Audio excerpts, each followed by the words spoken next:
So, I mean, typically, I mean, I can't see hands, but when we ask this question, who reads reviews before purchasing a product? I'm going to assume that most of us have our hands up. Me, I have two hands up because I'm obsessed with them, as I mentioned. If you can move to the next one, what our data shows is that 85% of Canadians now read ratings and reviews before making a purchase decision. 85%. And that's actually an increase versus of 5% versus last year. So to say they're table stakes is absolutely true. So how important are they? So 91% are more likely to buy when reviews are present, right? If you don't have reviews on a PDP or in the shopper journey, you're pretty much getting dismissed. This one gets me the most. Being in retail for many years, they are now the second biggest purchasing factor other than price. Second, other than price. That's bigger than friends and family. It's bigger than testimonials. That's really bigger than anything we use to make a decision. So I think when I talk to brands or retailers, the conversation has switched from like, are reviews worth it? Do reviews drive conversion? Which 7 years ago I was having that conversation. Now it's about a more nuanced business conversation. Do we have, in our list of all these priorities, do we have time for it? Do we have the budget? Are we worried about negative reviews? So I think it's become less about trying to talk about in a business, are reviews useful to, is it right? What are we doing? And trying to like figure out more business internal things, not about the topic itself. Like, when I think about I think we're all, whether it be in shopping or other things, we're all kind of experiencing this like a little bit of like internal tension of like, there's the great utility from AI, right? We use these like LLMs, these chatbots, and it creates, whether it's planning a vacation, getting a recipe, finding information, shop like there's a utility to it, but at the same time, I think we all have this part of us that's going, yeah, but do I have to start worrying about what's real content and what's not real content, right? I don't want to be duped, so we start to have this internal, like, kind of not sure how we handle this. But this stat is interesting. So 96% of Canadians seek out negative reviews before buying.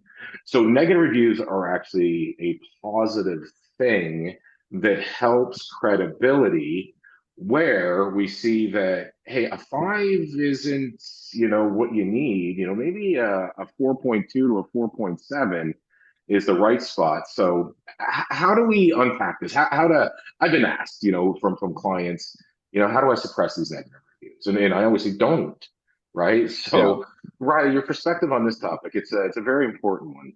And I like to frame it as that, like, it's really about giving perspective, right? Um, it can put the good reviews in context. Okay, if that's the worst people have to say, like, great, like, cool, everything else is really good. It's like, oh, I'm not worried about that. Or, oh, it's just the one person said that, but this other 20 other people said the opposite. It just gives you this perspective to kind of understand the context of what is 5 star and what is 1 star. And I think for even more nuance, a little of a story, I guess. I was working with a fashion brand, where I was looking at the reviews. They had some negative reviews, and I remember thinking, well, this is actually a really good example of how context is, it's like you said, people are just writing. We had a client that had looked at, they basically benchmark for their site, in women's, I think it was actually women's dresses, that category, they typically see a specific star rating on average. And they saw a product that was really trending way below their average for the category. And they used our sentiment analytics to look at like, what are people saying? There's a lot of reviews here. And it was very obvious that the topic of floor was coming up, floor length, the topic of like Mm, model was coming up, model. It's important that the AI summary doesn't ignore that, right? There should be making sure that the summary and our summary will call out some positive things, some negative things, right? Give the full picture.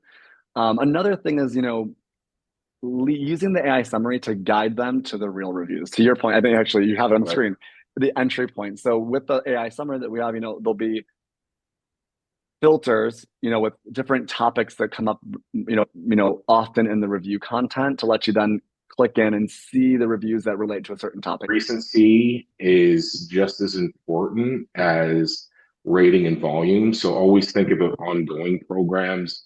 Think about just the seasonality shifts as things change, context, put yourself in the shopper on, you may use